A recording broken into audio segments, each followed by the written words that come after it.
Good afternoon, good evening, and good morning to folks joining in around the world. Welcome to Tipping Point. I'm your host, Andrew Potkowitz, and I'm here today with Christopher Yin, who is the creative director at Fulcrum Digital. Before we dig in, and I'm excited to dig in across a number of topics in the creative space and learn more about what's a trend, what's a fad, what's real, what's sticking around. A little background on Tipping Point. We really started this weekly vidcast to have organic, unscripted, unplanned at sometimes conversations with entrepreneurs and industry thought leaders across the tech and digital ecosystems to really draw on their experience and hopefully all of us learn from those experiences and the successes and failures that these great folks who join us have had in their careers. We are live out across LinkedIn, Facebook, and YouTube. So folks out there in the audience, if you have any questions or comments, please feel free to drop them in the comment section and we will get to them along the way. So again, thanks for joining, Chris. Welcome to Tipping Point. Hi, glad to be here. Before we dig in, we've known each other for about a year and a half now. And I've been working alongside you on various projects and I'm always picking your brain and randomly calling you somewhat like this today to get your insights on evolving technologies and emerging technologies in the creative space. But before we get into those exciting topics, if you could give us a little bit of background about you personally, sort of where you started in the creative space, what got you into it, and then we'll get into what your role is and how you manage a global team in these market conditions and all that fun stuff. So let us have Chris. Sure. So unfortunately, I have to date myself. I started out with on computers back in the 86 computing days, 86 hertz. That was the fastest computer back then. Black and white screen, well, green and white screen. Is this the Commodore 64 era? Right after that. I just dated myself. There you go. But got into computers prior to Windows, and back then you had to use DOS, and you had to code to navigate through the computers, and that kind of got me into the whole computer side of things. And once Windows came out, I started messing with Microsoft Paint and doing pixel by pixel drawings of cartoon characters. And one, for example, I did a big mosaic of Earthworm Jim, but I had to go pixel by pixel. It took forever and a day. It's funny, Chris, whenever I have these conversations with, let's say, contemporaries, I feel like we sound like talking about the tech that was cutting edge when we were growing up, especially in an industry that is so young. But tell us more about Earthworm Jim. So I did the pixel by pixel art. That was my first introduction.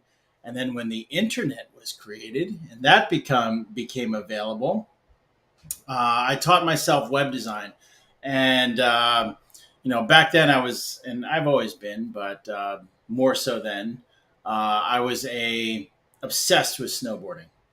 And I wanted to become sponsored. I wanted to get picked up by Burton or Forum or one of these companies. So I taught myself web design so I could create a biography page that showed my skills. Back then, I was, I would like to say probably 15 or 14. And I was the only kid in New Jersey that was throwing front flips at the time. And, I know you can't tell here, but I'm 6'5", right? So seeing a skinny little 6'5" kid throwing front flips in New Jersey was a kind of a big deal. So really tried to get my my profile up there and taught myself HTML1. And from there, I decided to go to the School of Visual Arts in Manhattan. And I ended up studying and majoring in 3D animation. Oh, I actually didn't know that. Interesting. Yeah. So while I was in school, because I did teach myself HTML, I was part of the .com bubble.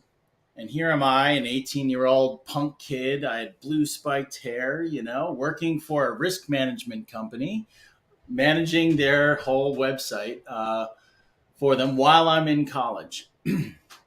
And once I create, once I guess to graduate college, I had to create a 2 minute animation. It was a pass fail, and it took me 2 years to do. And on my, I would say, 6 months left to go, I found out that the 3D industry in Hollywood is pretty brutal. Back then, you had to sign NDAs. You couldn't actually say that you worked on any single movie at all. The pay was very low. And I found that doing web design in corporate America was far, far more rewarding. One, because they pay better. And two, simpler things like HTML or back then Flash animation went way more appreciated than any of the Pixar 3D stuff that was going on back then. Okay.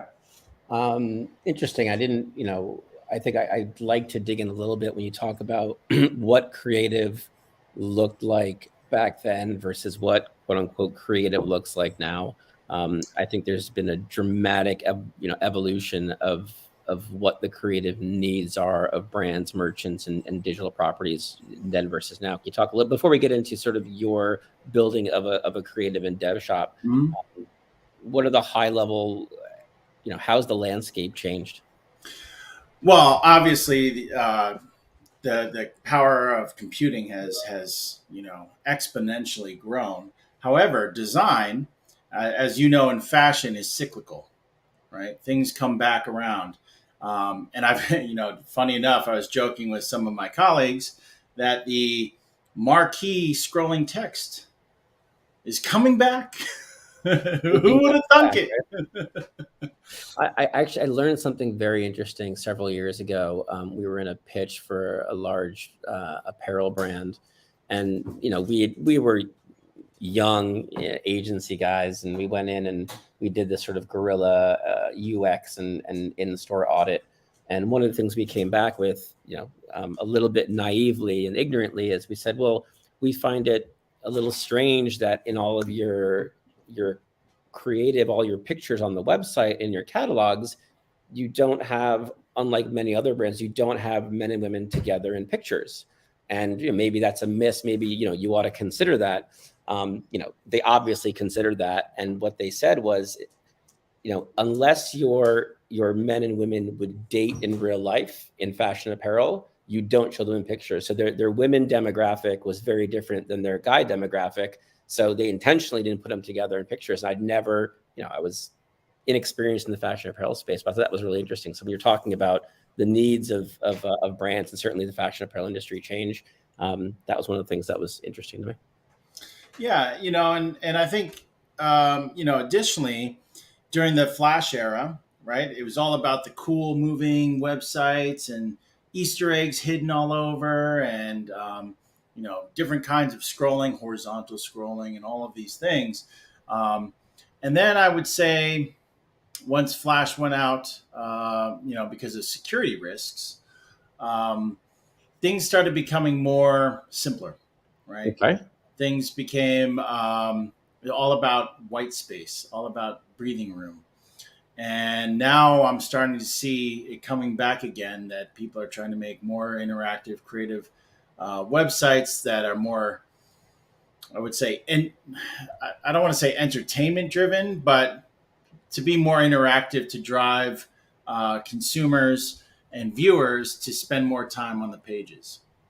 Do you think that's a byproduct of the evolution of tech, or the evolution of humans becoming, of things stagnating because everything is the same? Like, so there's a follow the leader mentality where, oh, this brand is doing it, we should do it too. And all of a sudden, every website has the same feature. Remember, there was a phase where every fashion apparel brand was showing like a video on their homepage hero, right? Obviously, a lot of memory would slow the site down, but some big guys did it, and then other folks followed. So, how much is trend, and how much? I mean, how much is digital evolution, and how much is the social human factor of what people are, what breaks the norm and breaks up the day on the internet?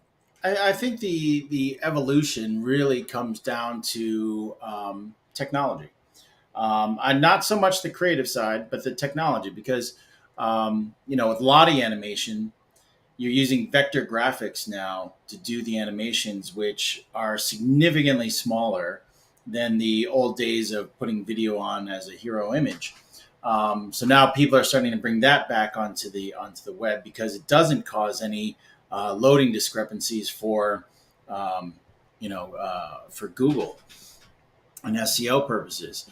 Um, and I think that technologists allows us to do, especially someone that's been around as long as I have. I've seen things come go, come go, come go, and it's just like I said, cyclical. But a lot of the younger generations, right, especially the ones that are building all the themes for Shopify today, who decide to do marquee scrolling text, right, never saw that back in HTML1. They had no idea of it. So some guy thought one day, oh, this is the greatest thing ever, right? Never been done before. And that's where that all starts, And I think, you see it in fashion. I think the last couple of years, it's been all about tight pants for men and women. Now it's going back to baggy because of Billie Eilish. It's just like I said. It's everybody wants to be different, but there's so many. There's only so many different things you can do. In these mediums. So one of the things that is top of mind, and I know you've done a lot of work in this area, is augmented reality, 3D modeling. This was something that, well, why don't you tell us a little about the evolution of augmented reality, 3D modeling, and what technologies are used there, and when is it relevant, and for whom it's relevant, and sort of what it looks like to implement from a relative cost and timeline perspective. I think a lot of folks may have questions. Sure. As I previously said, when I was trying to finish my 2-minute pass fail animation in Softimage back in the day, it took me 2 years. Each one of my characters had 6 million plus polygons, easy. And the rendering time, it didn't even render out video. You had to render out every single frame and then compile it in After Effects. But now today, things have changed significantly and things have gotten so much easier. Unity is really helping users get to where they need to be. Also Blender. And then obviously Unreal Engine 5 brings everything very close to reality. And in augmented reality, in order to use it on your phones, there's limits with your connectivity to the internet because you're on LTE, right? So you're either 4G, 5G, or lower. So the models really have to be optimized. And now the optimizations can take, a day versus a month, right? People have this misconception these days that 3D modeling is super expensive and takes forever and a day to do, which is just simply not true anymore. It used to. So people really need to understand that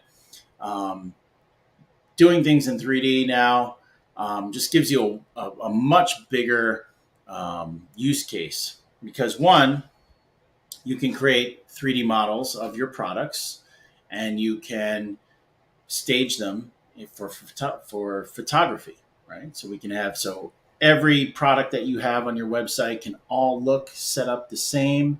And anytime you want to change the look, it's something you could just change the scene, load the model, render it out, done, right? And think about the cost savings versus having a traditional photography shoot.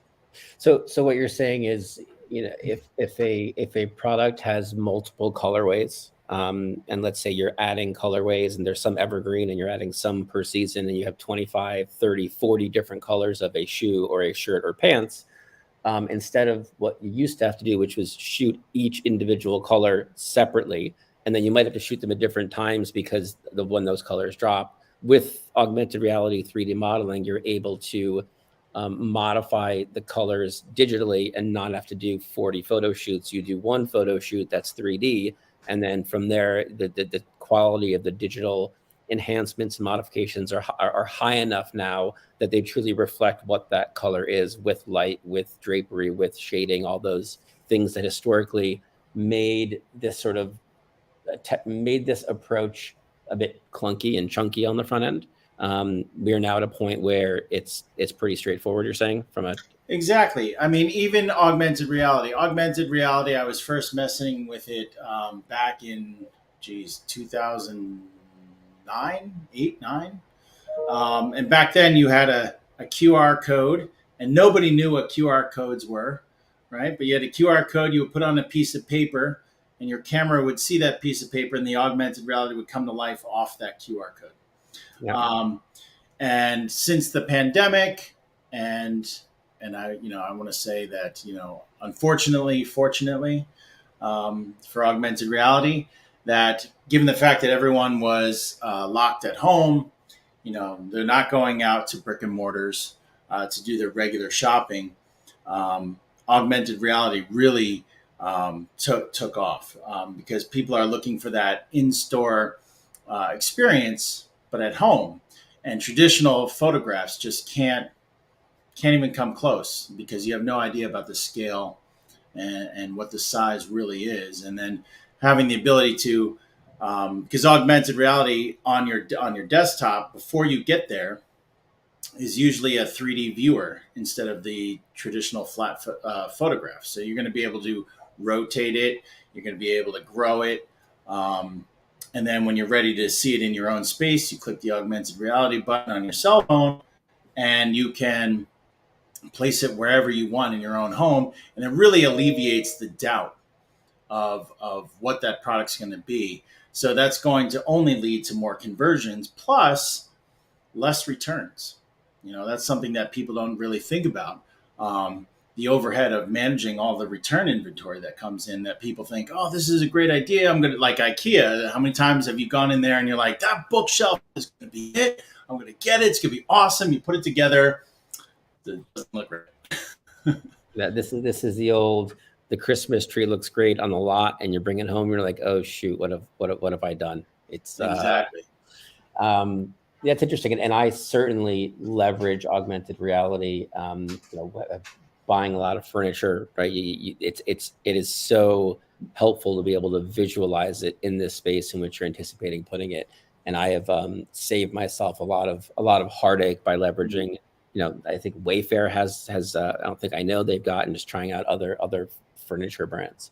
Okay, so augmented reality, 3D modeling, I think it sort of naturally leads into metaverse stuff. Sure. It's an area where I am not So schooled. So right. Yeah, take us from the top. Talk about metaverse. Sure. So, the metaverse, I think people have this misconception of this magical place, right? I think it was like, remember when the internet first came out and everyone's like, oh, www, like, oh my gosh, what, like what's on there? There wasn't much at the time. And then brick and mortar is also saying, they're never going to do e-commerce. It's never going to be good enough, right? And now look at us today. The metaverse really is the internet experienced and interacted with in the 3D space. Okay. Right. So eventually, I'm not going to say virtual reality is going to be the future. There's going to be those people that prefer to live in the metaverse and not go outside, unfortunately. But then there's going to be a lot of us that we want overlays, right? So I want a pair of glasses just like this that are slim, comfortable. But as I'm walking down the street, I look over at a restaurant, all of a sudden something pops up in 3D that's overlaid that says, we're running a special on lunch today for, $8.99. You get 2 slices and a soda. I might go walk right in there. So I think when a lot of people hear metaverse, and I'm guilty of this sometimes as well, you think gaming and first person gaming opportunities where I think of back to my childhood of the game Myst, which was a first person puzzle solving game, or you look at things like more interactive world games like Zelda or Mario, something like that. And it's a lot more than that, right? This is now a transactional space. We've got brands out there literally building their own metaverse worlds and also marketplaces where you can literally sit at home in a chair with some version of augmented reality, whether it's Oculus or the what's the Apple Pro, Apple Vision Apple Pro, Vision Pro, yeah. and walk around an entirely digital world, and transact in that world with various brands and actually purchase. You can't necessarily download food, but you can order it. But you can go and buy products. Right. Well, I think at some point when the technology is good enough, you're going to be walking around with these AR glasses, right? They're going to have cameras on them. It's going to be very low profile, streamlined, very comfortable. And maybe you're walking down the street and you've got this great suit on, right? And I really like that suit. And when I look at you, I just talk because there's going to be voice recognition. And you're going to say, I really like that suit. It will know my size because it knows my profile and find the store that actually sold that suit to you. So that way I can then order it for myself. And I can do all of that with voice commands right there without ever having to go to a website or a store. And that's really what the quote unquote metaverse is going to be. And I think Apple did a really nice thing when they announced their Vision Pros. Is they never said metaverse. It's now spatial computing. And it's translucent, right? You can see, or it's transparent. You can see through it. No, you can't. What they do? They trick you. I see. Right? They have cameras inside that are looking at your eyes. Right. That's how one of the ways that you navigate it. It eye tracks, and it projects your eyes on a screen in the front when you're using pass-through mode. Right. So when you're wearing these, right, as currently today, you will see the world through cameras that are attached to the Apple Vision Pro. You're not actually seeing through. I don't know if I'm ready for that. It just reminds me of like Pan's Labyrinth, that creature that had the eyeballs in their hands. Yeah. And I don't, and don't count Meta out of this because they quietly announced their Meta 3 goggles, which do almost the same thing, except they don't project eyeballs on the front. But they have full color pass through, so I can sit here, have a virtual working space. I can have my monitor up here, looking here. I can have another monitor over here, one over here. Text messages are coming in from my wife, like the voice of God. I look up, whatever you want.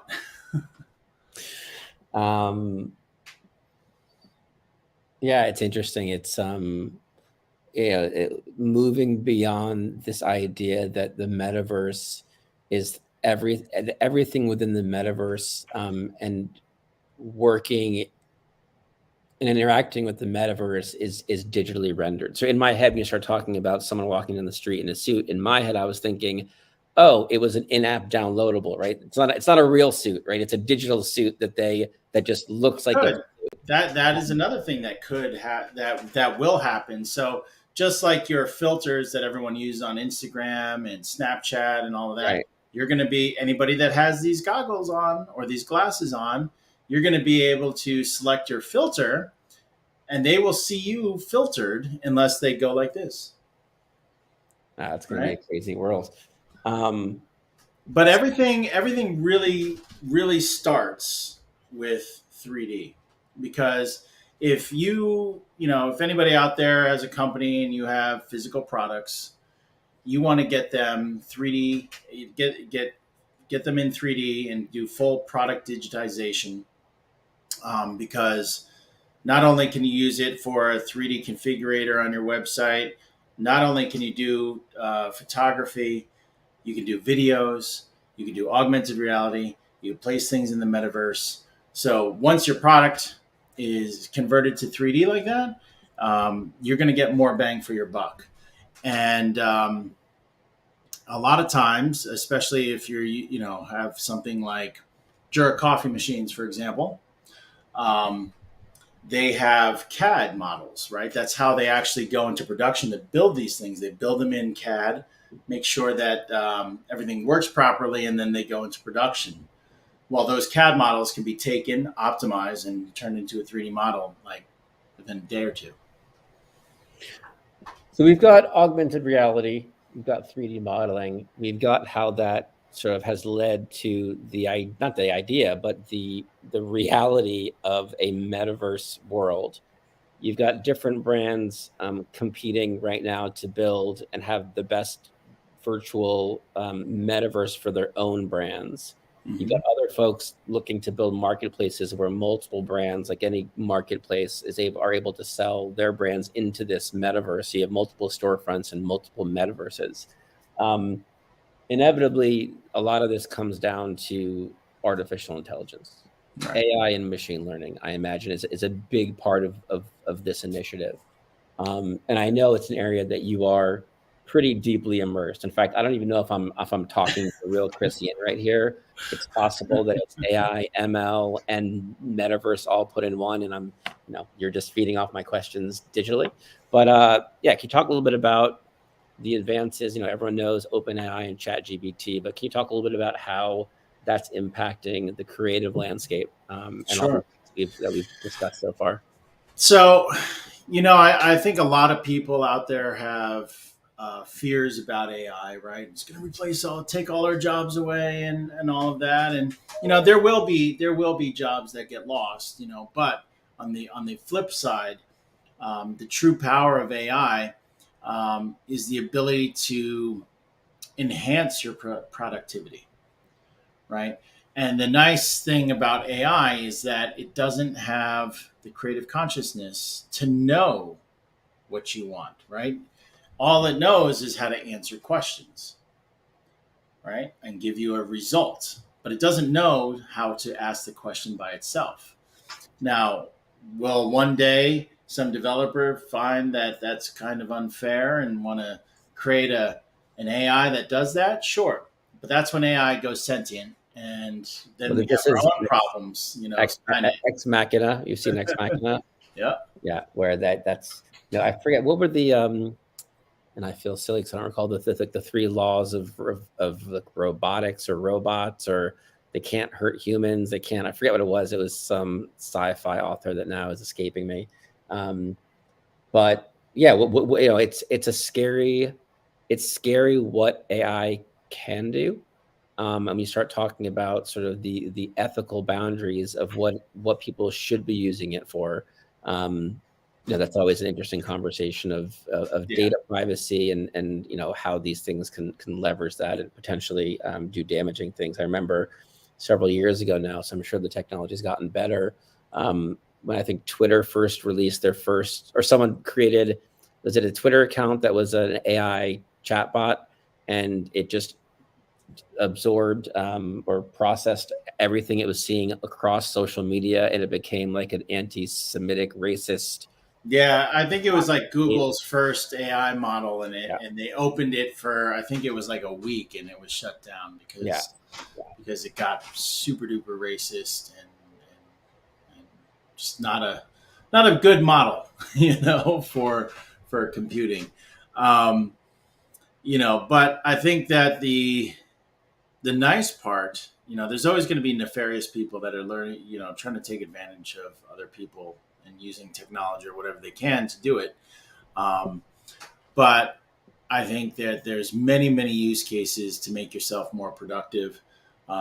Just like you were stating about, I don't know if this is the real you.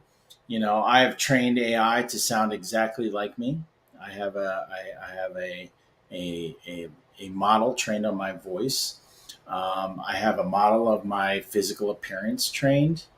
I put those two together. I can make infinite amounts of video without any production whatsoever on any subject that I choose. And even the subjects that I choose, I can come up with the idea of the subject and let ChatGPT write the script. Right. So I just 10x my productivity to get me that piece of content. And now, as I'm sure everybody's familiar with, content is king. That's all we do is consume content. And the faster you can get things to market is the faster that people can be made aware about the message that you're trying to bring. So going to take a quick timeout. Mark Y in our audience was kind enough to provide, it's Isaac Asimov. I knew that. I forgot it on the spot. I panicked.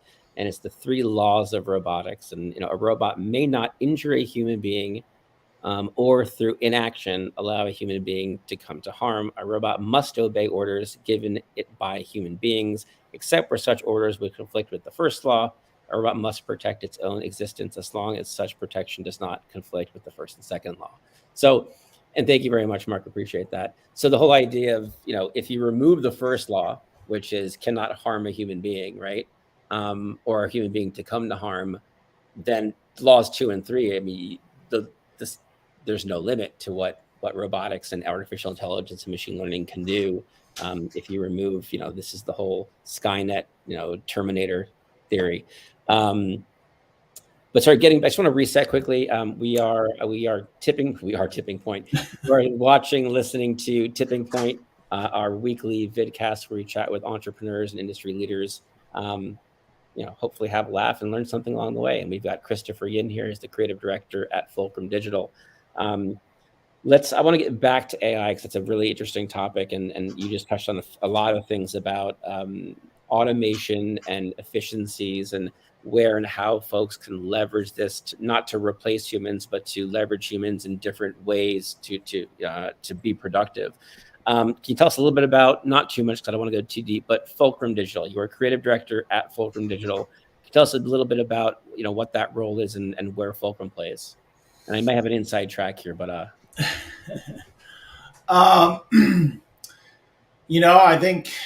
think really what at Fulcrum Digital, what I am is I'm the dreamer, right? I sit there and I imagine all of these possibilities, and I have a real knack for understanding, because I grew up with computing. I understand what it takes to get something done, and in our generation growing up, it wasn't so much of there were GitHubs and all of this stuff that told us how we could do stuff. We had to kind of figure it out, right? And being able to solve problems with not just AI, but ML, computer vision, AR, 3D. I mean, that's what it's really all about. It's all about the experience for the viewers, right? And I think at Fulcrum Digital, one of the main things I brought to the company is really the design thinking process, where we really think about and try to empathize with, whatever platform or content that we're trying to create and the users that are going to see it or interact with it. So it could be as simple as a website. It could be as simple as a video. And now obviously moving more complex to, websites that really utilize artificial intelligence, machine learning, computer vision, and the AI. I mean, not the AI, the AR and the VR is kind of the two-dimensional website that occurred when the internet first happened. So thanks for that. So you lead a team, a global team across multiple continents, working across, if I'm hearing you right, working across insurance services, financial services, higher education, e-commerce, consumer products, and food service technology, SaaS, ERP, in the culinary suite product. It's a pretty wide range of industries and verticals to work in. And I'm not sure if you can generalize here, but can you tell us a little bit about, areas where you see folks on the client sort of merchant side struggling? What are the biggest pain points that you're hearing in conversations with folks around projects? I think it all comes down to the user. Um, I would say, how users interact with whatever digital products you're creating. You can build a platform that does every single bell and whistle that you could ever want. But if it's not intuitive and it doesn't look good, the probability of getting adoption is very low, right? And a lot of times, upper management, leadership, even myself, right? We have assumptions that we think we know what the consumer wants, right? But at the end of the day, your clients are unique. And that's why we always try to hold some kind of level of survey or interviews or focus groups in order to get an understanding of what your customers actually want. And once we know what the customer's delight points are and their pain points are, it's much easier to develop something that is going to be widely adopted than it is to, throw darts in the dark. I was with the Home Depot for many years, and we had many different sayings and internal culture items. And one of them was always, and I guess this may apply to all retail, which is, you don't shop from your own pockets. If you're a sales associate talking with a customer in the millwork section looking at doors, don't assume because you think it's expensive that they think it's expensive. So, part of this is, as much as we all have certain gut feelings about looking at, say, a website or a digital experience or an insurance policy workflow, and we go, well, this, from an agency perspective and a systems integration perspective, like, this doesn't make sense. But one of the beauties, as I talked about last week with Rajesh on this vidcast, is it's still kind of the Wild West. The digital space is, you test things, you try things, and you source them from anywhere in your company, right? There are no bad ideas in brainstorming. And you test it out. You test it out in a little section. You maybe do an A/B test and try this thing.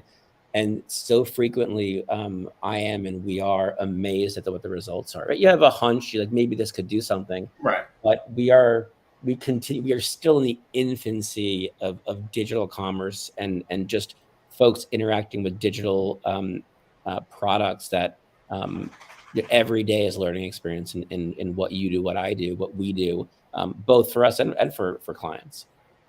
Right. There's one aspect of usability, which I think is something that really needs to be taken consideration by everyone.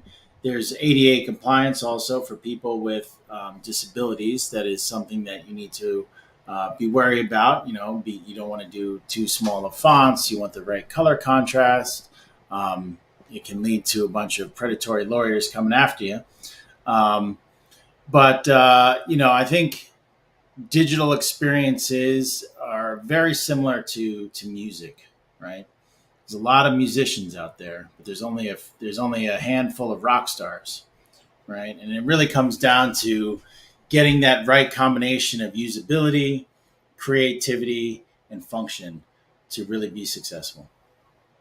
Yeah, and you touched on something around accessibility, which I have been negligent in not bringing up when it comes to creative and design so far in this conversation. But can we talk a little bit about accessibility, ADA, what folks call WCAG, or the web content web content accessibility guidelines? It's becoming ever more important. There was a period several years ago where it was really only the big folks who were targeted, that the sort of Fortune 500 brands out there. And now if a brand has not gotten some kind of threat letter about their site not being compatible or accessible, you are in the minority there. So can you give us a couple of definitions around that and help us understand Sure. what it looks like to achieve, I guess, accreditation, I forget what the terminology is, and maintain it? Sure. One, I think the WCAG rules are about to change. I think we're at 2.1. They're about to change to 3. They've said they were supposed to come out in January, but they have yet to. So we're going to have to make adjustments for that. But as everyone's moving into the quote unquote metaverse, the digital era, all of these things, I want you to think about, if you can, back in the 80s, right? There were no handicap ramps anywhere, on any steps, anywhere, right? And now you cannot find a single place that doesn't have a ramp, right? And it's kind of the same thing, right? I think it's just kind of as companies get sued, unfortunately, um, as people start realizing that this is a need, and it's very near and dear to my heart because my sister's handicapped as well. Um, I think, at the very least, if you make sure that your design, the look of the website that your people are that people are with needs are interacting with is has the right font size, the right color contrast. Um, I think that's just a start, right?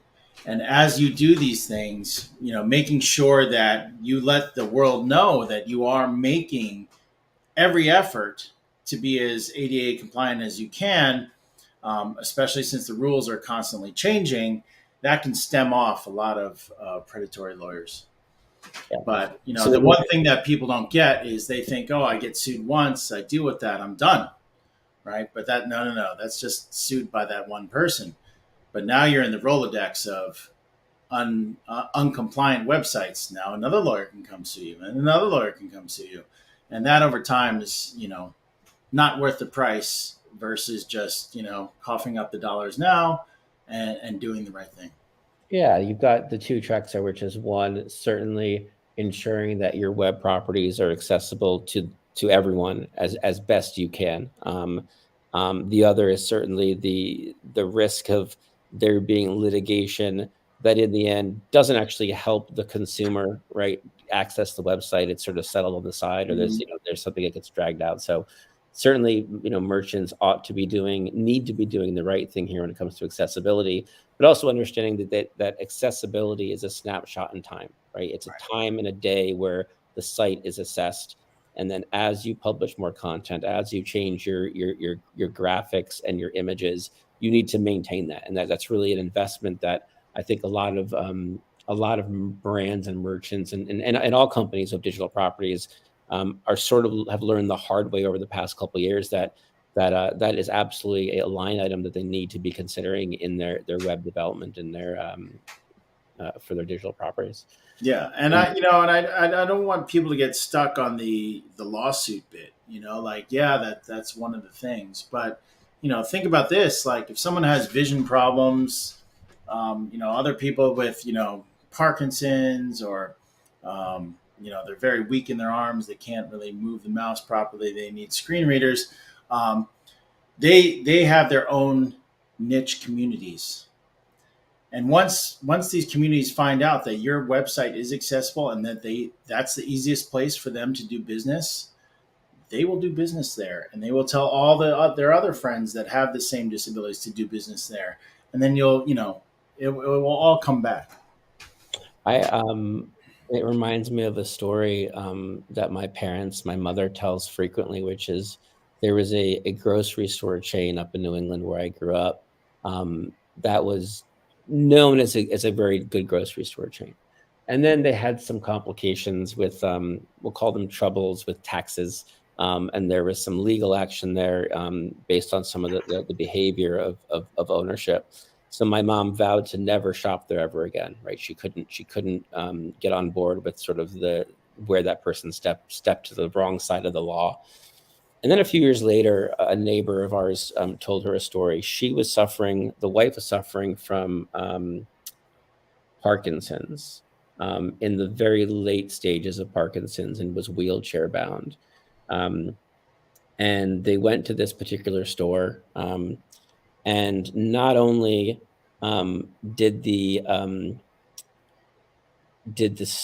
associate at the store, um, I'm trying to remember the exact details, and on the spot I can't remember it. Um, Not only did the associate at the store insist on bringing all the groceries out, but also helped. They were in their 70s or 80s at the time. Um, brought out all the groceries, walked them all the way out to the car, packed the car, and then helped him get her into the car to drive home.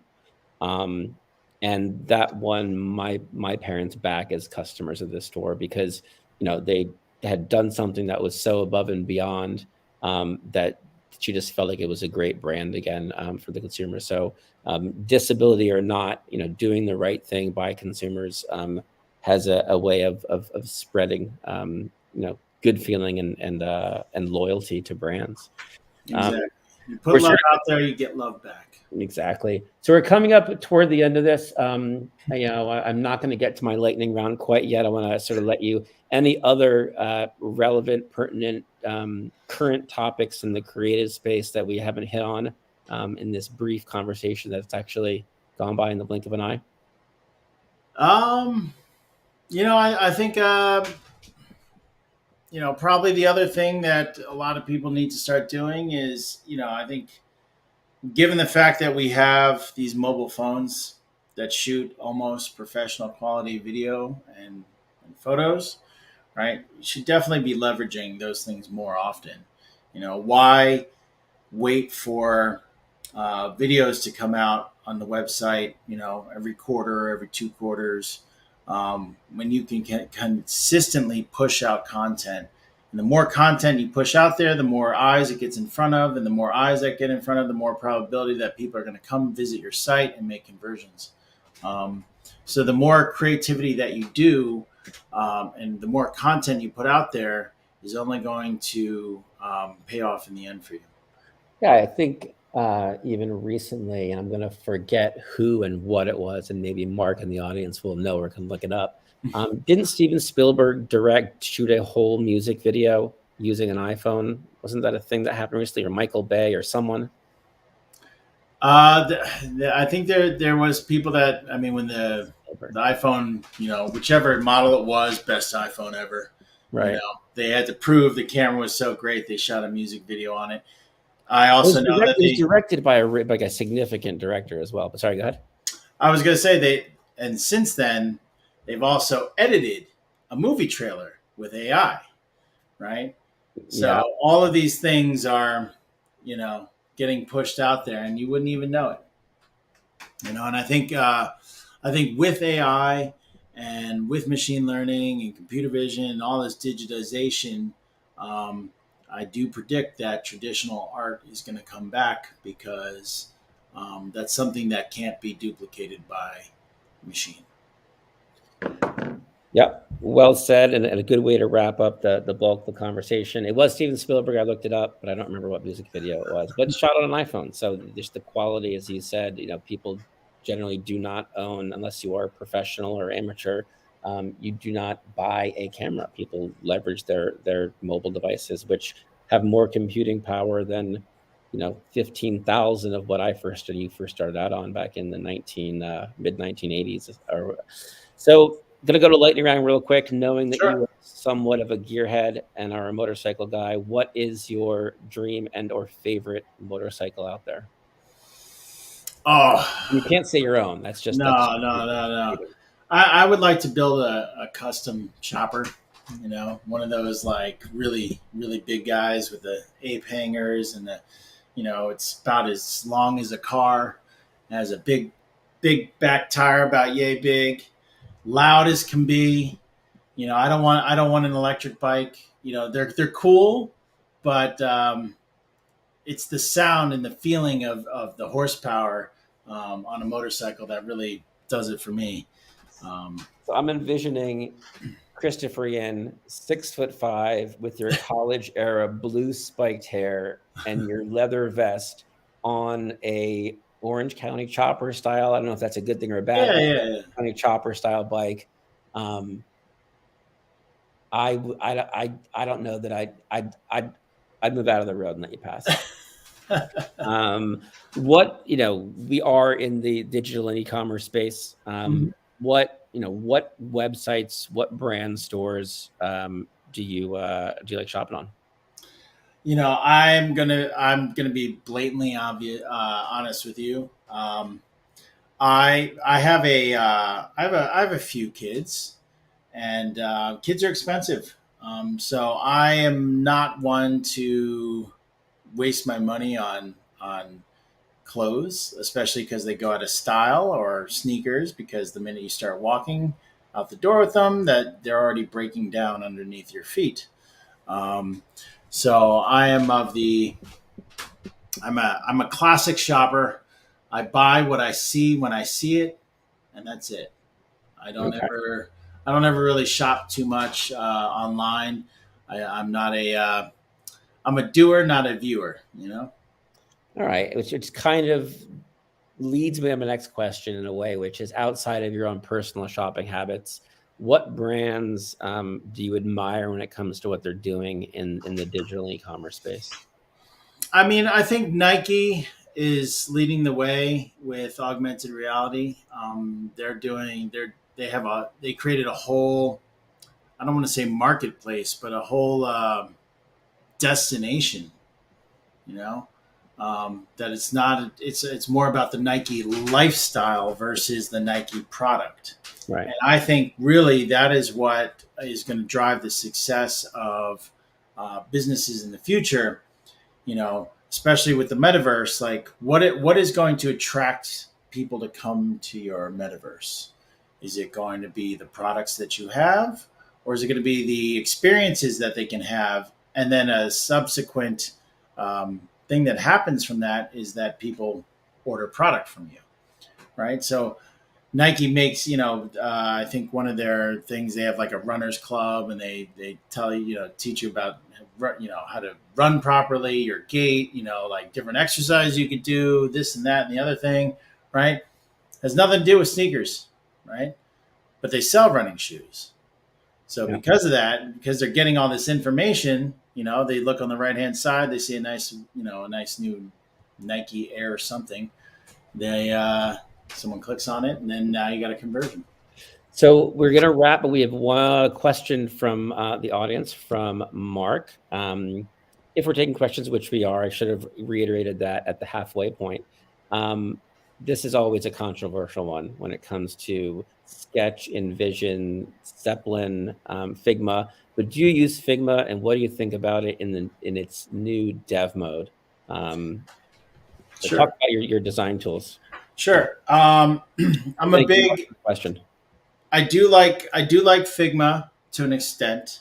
I hated Sketch. I thought it was the most unintuitive platform. Um, but the nice thing, but what we mainly use at Fulcrum Digital is a combination between XD and Figma. And I'm really looking forward to the fact that Adobe bought Figma, and they're going to push all of that technology into XD. I give it 3 years. Yeah, it usually takes a little bit of time for them to get everything. Certainly when they acquired Magento, it's taken a bit for that Adobe But the combo. dev mode is very nice. It does streamline the handoff between designer and developer, which is always one of the hardest things that there is. A lot of times, you'll hand a design off, and developers don't see like a creative sees, right? They don't know that they can't see the pixels like we do.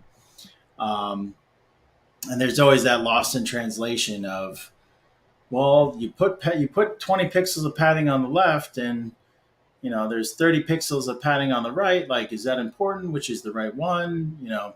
And they have to make a judgment call. So I think having the that developer mode just really helps streamlines the process and cuts down on the communication and the overhead of trying to explain it to the developer. Awesome. Thanks for answering the question, Chris. Thank you, Mark, for both the Isaac Asimov heads up and for the question. So I think that's a wrap on today's session. Really appreciate Christopher Yin, the creative director at Fulcrum Digital, for joining us as our guest on Tipping Point this week. I am your host, Andrew Potkowitz. We're going to sign off for the day. We'll be back next week, same time, same channels, with Adam Morris, the Chief Client Officer at Fulcrum Commerce.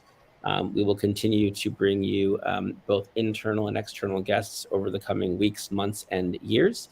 Appreciate everyone for tuning in to Tipping Point, and we'll see you next week. Thanks very much, Chris. Thank you.